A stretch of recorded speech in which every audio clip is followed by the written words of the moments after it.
Olha, a Grécia, ela não se limita à Península Grega, hein? É a Grécia, o sul da Itália, Sicília, o sul da França, Marsella, por exemplo. Marsella na França, tal. Marsella é cidade grega. Foi uma cidade grega fundada em 600 a.C. Há uma série de... Nice, não tem aquela cidade no sul da França, aquela cidade muito legal, tal, Nice. Nice, a palavra Nice vem de Nicaia. O que é Nicaia? A Nicaia quer dizer vitória, Atena Nike. Atena Nike é uma divindade grega, é Atena da vitória. Daí deu o nome à cidade grega de Nice. Nice é Nicaia, cidade grega. Então, quando a gente fala na Grécia, nós não estamos nos referindo só na Península Grega. Por exemplo, no Museu de Nápoles, que era Neápolis, cidade grega. O Museu de Nápoles tem um número de peças cerâmicas gregas extraordinárias. Não tem nada de extraordinário nisso. Absolutamente, porque ali era a Grécia, era uma cidade grega. Por exemplo, o Museu do Louvre tem peças gregas encontradas ao sul da França, o que também é altamente explicável, porque o sul da França era a Grécia. Tá legal? Tudo bem? Então, quando se fala em Grécia, não se fala na Península Grega, mas fala no mundo grego, é que os gregos no século VIII colonizaram aí essas grandes regiões do mar Mediterrâneo. Aqui, pessoal, olha, são formas de vasos gregos. Como é que se classifica os vasos gregos? Os gregos eram tão antropocêntricos que eles utilizavam o corpo humano, imagina que coisa curiosa, eles eram tão antropoplásticos que eles utilizavam o corpo humano para entender os seus vasos. Então, por exemplo, chamavam, por exemplo, essa parte aqui, essa parte do vaso, eles chamavam de ombro, a parte de baixo eles chamavam de pé, tem o pescoço do vaso, a boca, eles usavam todo um vocabulário referente a partes do corpo humano para definir os seus vasos. Eles eram antropocêntricos até nisso, tá certo? E os vasos, eles eram definidos dependendo de vários critérios, tal, da função do vaso, claro, né? Aí a gente pode definir o vaso, ou então da abertura da boca, tal. E há centenas, há dezenas de tipos de vasos. Aqui são apenas alguns deles. Bom, esse daqui, olha, esse vaso, aqui que é alongado, tá vendo? E tem essas duas alças que se distinguem bem do corpo do vaso, tal. E essa boca mais estreita, a boca estreita, o rebordo mais largo, tá vendo o ombro? Tá aqui o ombro, olha. Vocês topam? Vamos usar o vocabulário grego ou não? Tá legal? Não se espantem, hein? Os caras eram, a última vez que eu vou falar isso, os caras são antropocêntricos, são antropoplásticos, eles projetam nós, no mesmo, l'être humain, eles nos projetam nas suas obras de arte, tá legal? É isso. As obras de arte gregas são representações do corpo humano, é isso. Os gregos, o lance deles era esse. E era esse o tempero grego, a novidade grega, a síntese grega. Então eu vou utilizar esse vocabulário para definir as peças cerâmicas, não se espantem, tá certo? Então a gente classifica dependendo da abertura da boca, dependendo do ombro, dependendo dos pés, tá legal? Do corpo do vaso. Esse vaso aqui, ó, é uma ânfora, tá vendo? Ele tem as alças que se distingue bem do corpo, porque ele é utilizado para transportar líquidos das fontes para casa. Então, por isso os caras seguravam ali nas duas alças, nas duas asas da ânfora, tal. A ânfora era também utilizada para guardar cereais. Você pode colocar grãos de trigo no interior da ânfora. Bom, esse vaso, aqui ele tem uma terceira alça, tá vendo? Ele tem o ombro largo, o rebordo largo, mas ele tem uma terceira alça, se chama hídria. A hídria era geralmente utilizada dentro da casa, tá? Para guardar água e para versar água. Por que ela tem aquela terceira alça? É justamente para você poder derramar a água. Então você tem, então é hídria. Mas a hídria é um objeto que fica muito dentro da casa, enquanto que a ânfora é para transportar líquidos, grãos de cereais, tal, em distâncias maiores. Tá legal? Aqui, pessoal, aqui é uma cratera. Veja a boca da cratera, como é larga, tal. E ela tem também duas alças. A cratera, na cratera, os gregos misturavam vinho com água. Os gregos não tomavam vinho puro. O vinho puro, o vinho grego era extremamente forte. Se você tomasse um vinho puro sem misturar com água, você, ligeiro, para usar a expressão que me vem à cabeça agora mais direta, você capota em alguns minutos depois, ele é extremamente concentrado, tal. Então, na cratera é que havia mistura da água com o vinho. Depois da mistura da água com o vinho poderia ser purificado e guardado nesse vaso. Estão vendo esse vaso que tem uma alça que ultrapassa os limites do corpo do vaso? Estão vendo aqui? Estão vendo? Ele se chama enocói. E aqui, ó, aqui, essa extremidade da boca do enocói, ela é ondulada, ela é frisada, justamente para que para que os gregos pudessem transferir o vinho purificado no enocói. Enocói significa, ao pé da letra, o purificador de vinho nesse cálice. Esse aqui é um kílix. É aqui que os caras tomavam vinho. É um kílix. Eles usavam também um recipiente maior que se chamava cântaro, que era relativamente parecido com a cratera, mas as asas, as alças do cântaro eram extremamente curvilíneas e ultrapassavam muitos limites do corpo do vaso. Eu vou usar o vocabulário que eu já disse para vocês. O vaso tem um corpo, ele tem ombro, ele tem pescoço, ele tem boca, ele tem pés, ele tem corpo, tá legal? E no caso específico do cântaro, as alças vão muito além do corpo do vaso. Geralmente, o deus Dionísio, que não por acaso adorava vinho, ele não ia tomar vinho num kílix, que era muito pequenininho, então ele tomava o vinho num cântaro. Geralmente ele é representado com um cântaro na mão, o Dionísio, o deus do vinho. Aqui, olha, esse pequeno recipiente extremamente alongado chama-se lectos. Lectos. O lectus era utilizado em ritos fúnebres, geralmente para espargir o óleo sobre o corpo do defunto. Tal.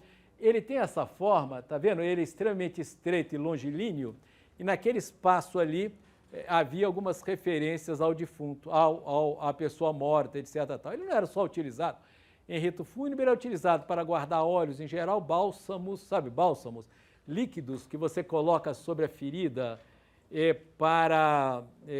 não para curá-la, tal, mas para evitar a dor. Então, essa era uma característica também do lectus. Olha lá a alça do lectus. É como a alça do lectus, ela é ligada ao pescoço do lectus, enquanto a alça do enocói, ela vai além do pescoço, tá vendo? Ela vai tal. Então, são tipos de vaso, tal, mas há vários outros, há muitos outros, tá certo? E eles têm um caráter utilitário. Eu acho que tem esse lance legal da cerâmica em geral e da cerâmica grega em particular. É possível que o Hauser tenha razão. Se querem conhecer a Grécia, olha, vão à Grécia, comecem a olhar os vasos, vejam a cerâmica. A Grécia está na cerâmica, ela está nos vasos, inclusive na decoração dos vasos. Se querem entender as modificações da história grega, olha, tem um autor inglês que escreveu sobre a Guerra do Peloponeso. Isso foi uma indicação que eu tive de uma amiga recentemente. Eu ainda não li esse livro, mas estou muito curioso, estou querendo lê-lo. Ele escreveu sobre a Guerra do Peloponeso analisando os vasos. Vocês acreditam? Pega o vaso, sabe a Guerra do Peloponeso, que opôs a Atenas e suas aliadas com Esparta e suas aliadas? Ele fez um trabalho sobre a Guerra do Peloponeso vendo os vasos. Olha a importância dos vasos, olha a importância da cerâmica grega. Além de ter essa relação entre formas artísticas e utilitárias, é uma coisa maravilhosa. São objetos, uma espécie de Bauhaus, olha que coisa horrível que eu acabei de falar. É uma espécie de Bauhaus da antiguidade, em que tem utilidade e arte, no sentido amplo. As formas são belas e, além disso, elas têm as decorações. Bom, eu vou mostrar para vocês alguns exemplos de cerâmica grega. Olha, aqui, não sei se está muito claro, é um conjunto de peças cerâmicas gregas que se encontra numa vitrine do Metropolitan de Nova York. Não está muito claro, não é isso? São peças gregas de em torno de 700 a.C. É claro que essas datações elas são aproximadas, né? Essa peça aqui, o que ela é? O que ela é? Essa que tem o pescoço alongado, a boca reduzida, o ombro, tá vendo aqui o ombro? Isso aqui é o ombro, não é isso? Hein? ela tem um ombro mais saliente, os pés estreitos. Como é que se chama essa peça? Essa aqui é uma ânfora. Olha que ânfora linda essa aqui, dos 700 a.C. Estão vendo essa peça aqui, cuja alça vai além do corpo? Como é que ela se chama? Chama-se Esse aqui é um enocói. Tá vendo? Olha aqui. Olha, essa aqui, ele é uma cratera extremamente reduzida aqui. Então é isso, quer dizer, é uma vitrine do Metropolitan que apresenta algumas peças cerâmicas de 700 a.C. Esse daqui, olha, é do século 6 a.C., porque tem essa decoração preta, é sobre fundo terroso. Também está no Metropolitan. Essa daqui que é? Que peça é essa? Qual é o nome dela? Hein? Não, aquela lá é um cântaro, exatamente. Eu vou mostrar aquele cântaro mais detalhadamente, tá legal? Aquele cântaro é do século 6 a.C. E essa peça aqui também é do século 6 a.C. É um cântaro porque, na realidade, é o quílix do deus Dionísio. Ele não tomava vinho numa tacinha pequenininha, pô, ele tomava logo num cântaro, que é aquele recipiente lá. Que peça é essa daqui? É um enocói. Ele é um purificador do vinho, tá certo? Bom, elas são todas, essas que nós estamos vendo aí, são todas em terracota. E essas peças aqui, o que são? Também é uma vitrine que está no Metropolitan de Nova York. São peças do século 6 a.C., mas elas estão aqui justamente para a gente identificar que peça é essa daqui. Essa que tem o pescoço largo, ela é longilínea. Que peça é? Hein? É um lectus. Ela é um lectus. Ela é utilizada para óleo, para versar óleo sobre o corpo do defunto, mas você usa óleo também por outros objetivos. Depois do banho, por exemplo, se jogava óleo sobre o corpo, tal, que era uma característica. Quando a gente lê a Ilíada e a Odisseia, a gente percebe isso de uma maneira extremamente recorrente. É um lectus. O lectus é utilizado também para bálsamo. E ali que vocês estão vendo aquela peça maior, extraordinária, né? Não está muito nítida, que peça é aquela maior? É que tem os ombros largos, os pés estreitos, o pescoço, como é que ela chama? E tem aquelas duas alças laterais muito bem definidas. Qual é o nome dela? É a ânfora, tá legal? Ânfora. A ânfora não é utilizada só para os líquidos, tá bom? Olha aqui um detalhe de um lectus que nós acabamos de ver, está no Metropolitan, tá? Aqui, pessoal, é uma ânfora do século X, de 1000 a.C. Quer dizer, é um objeto extremamente antigo para os padrões gregos.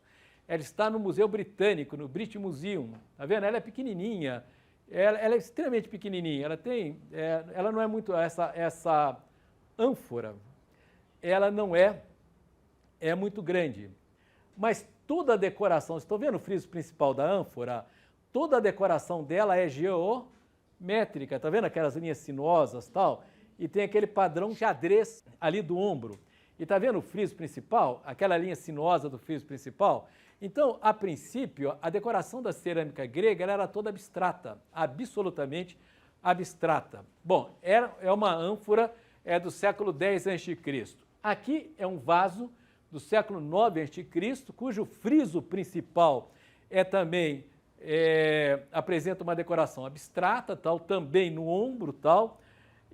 Mas esse vaso, ele é um lutróforo. O que é um lutróforo? O lutróforo é um vaso sem fundo. Ele é alongado e ele tem um pescoço realmente muito longo, etc. Tal. É porque era colocado sobre os túmulos. Você coloca o seguinte: o lutróforo ele não tem fundo. Então, um grego antigo tal, ele inseria o lutróforo sobre o túmulo e ali ele fazia as oferendas aos mortos. Tal, oferendas o quê? Água, vinho, sei lá, mel, tá certo? Então, eram vasos de oferendas. Esses vasos geralmente estavam nos cemitérios, sobre as tumbas. Você colocava sobre a tumba.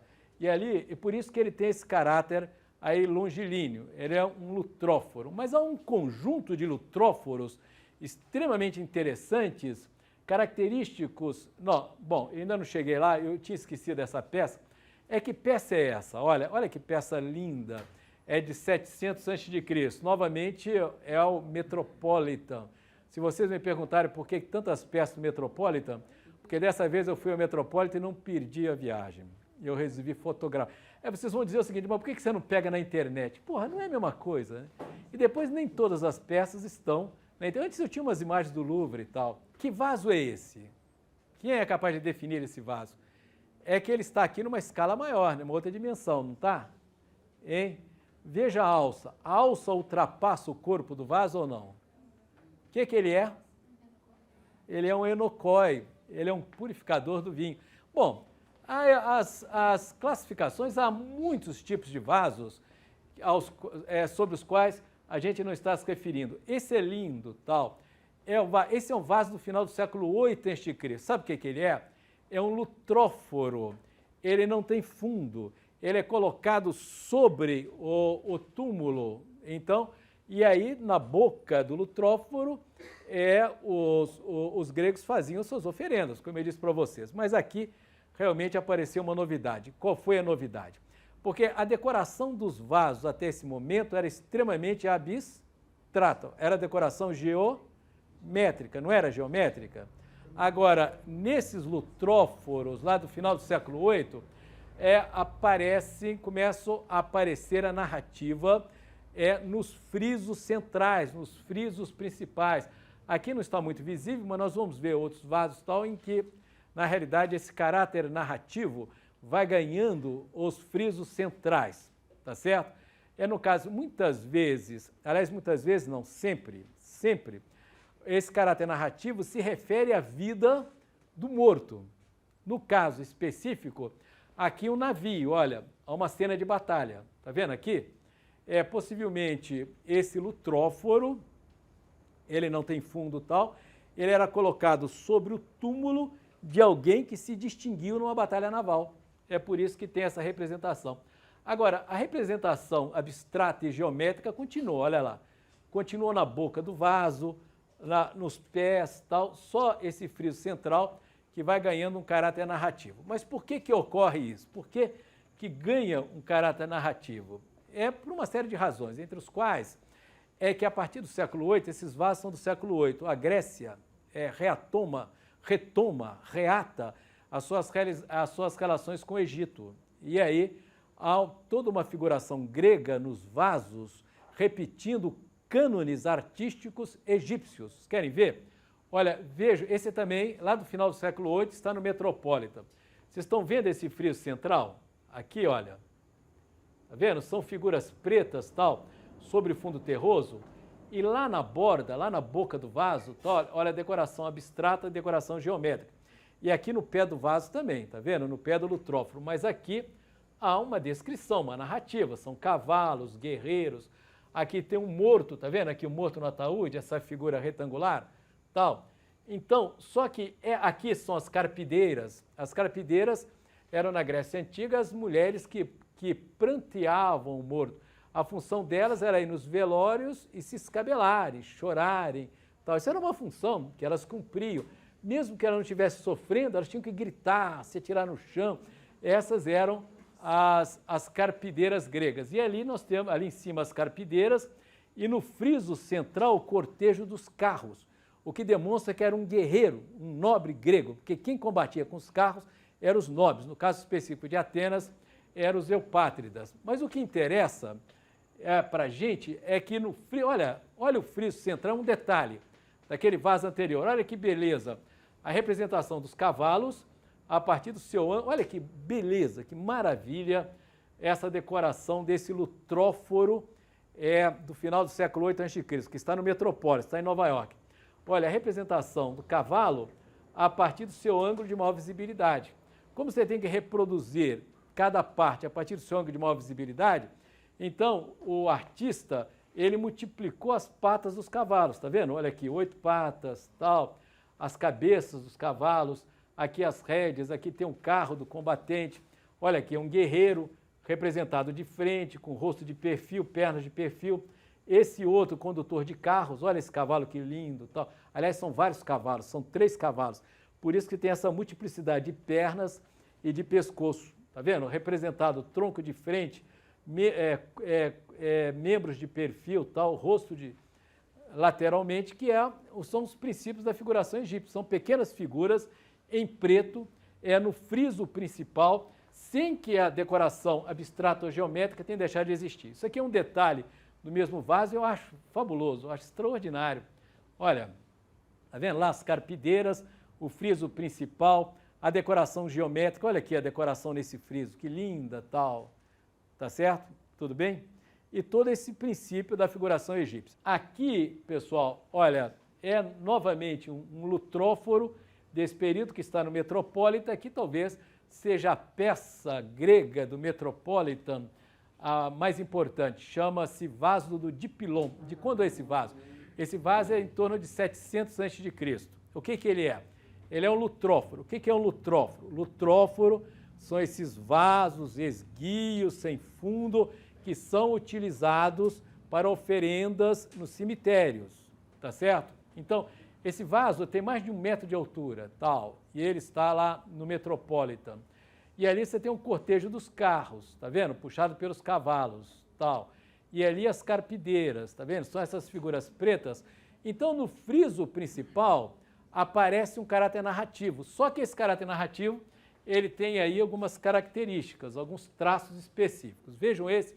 Esse é um lutróforo, do início do século VII a.C., mas está no Louvre. Tá legal? É muito bonito, tal. Ele é menor que o vaso anterior. O vaso anterior chamava-se Dipylon, porque pilos, em grego, é porta. São 2 portas. Então, aquele vaso foi encontrado no cemitério das 2 portas de Atenas. É o Dipylon.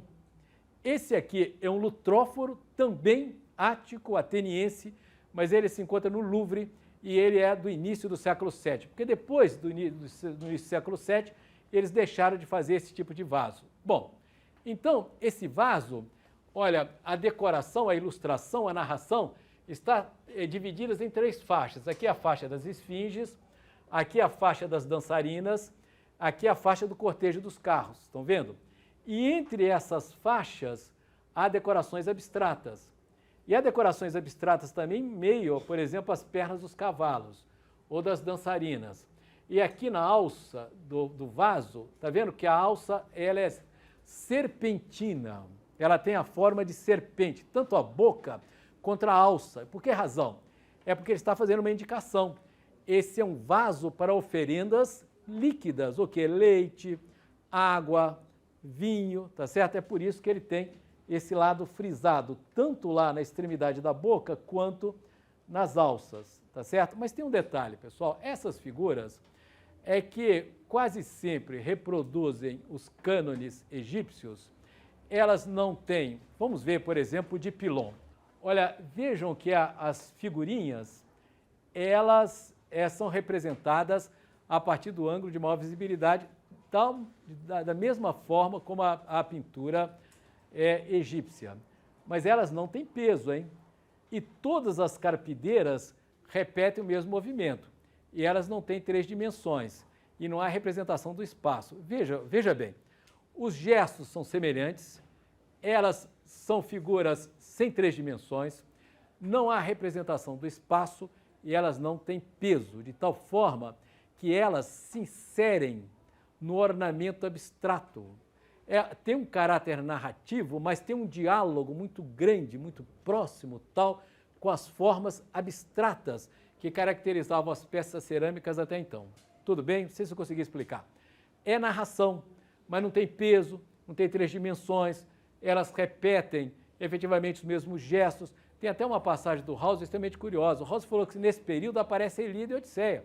E a Ilíada e a Odisseia é cheio de grandes realizações, de combates formidáveis, extraordinários, um dinamismo fabuloso. E quando a gente passa para a pintura grega, esse dinamismo não aparece. São figurinhas assim, leves, tal, tá legal? E aí, quase abstratas, quase ornamentos abstratos.